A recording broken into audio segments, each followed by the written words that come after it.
Hi, my name is Kenneth. Hi, my name is Raisa. Hi, my name is Alexio, and today we're going to explain to you about Singapore's multicultural society.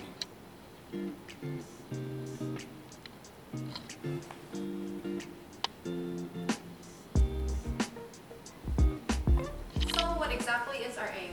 Our aim is to raise awareness on how to properly shape a multicultural society that lives in harmony and with minimized conflict, especially to other multicultural countries.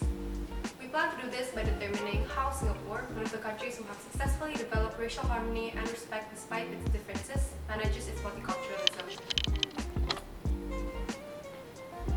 To do this, we decided to go to Singapore to conduct a research. How exactly did we conduct our research, you may ask? Well, let me show you. When we first arrived at Singapore, we decided to go to Singapore's National Library as well as the National Museum of Singapore, as you can see here and here. There, we decided to conduct our research on the history and background of Singapore's multicultural society. We looked through the research papers that people have made, as well as books of compilations of the history of Singapore.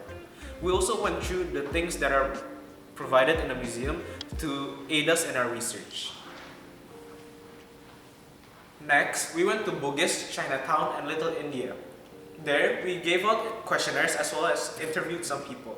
The questionnaires contain questions like, how exactly do you view other people's cultures as well as your impression on them? We also asked their opinions on how Singapore kept their multiculturalism.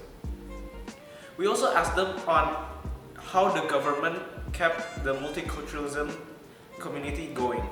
We also asked them on how they could improve this multicultural society to keep it going in the future.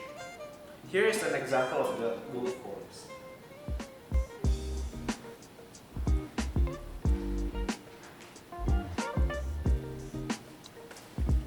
Other than that, we visited MPSI. There, we interviewed the students and teachers from the Global Perspective Department and asked them to fill out our Google form. From that, we got valuable insights and honest opinions to their multicultural society. Want to know more? Let's go!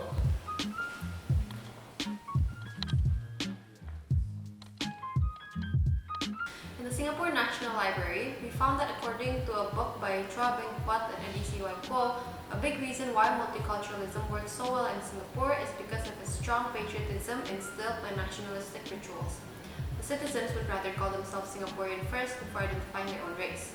The government takes this one step further by specifying a quota in each neighborhood, which forces physical integration, as shown in this table from the book The Management of Ethnic Relations and Public Housing Estates.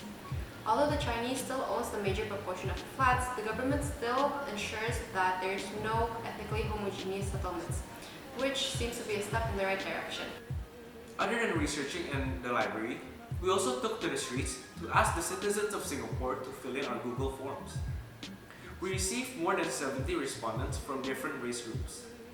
When asked on how Singapore manages its multiculturalism, the major answers were on the division of housing units, which we have discussed before, as well as the government laws which strictly prohibits the discrimination against other races, as well as the events specially created to celebrate all races equally.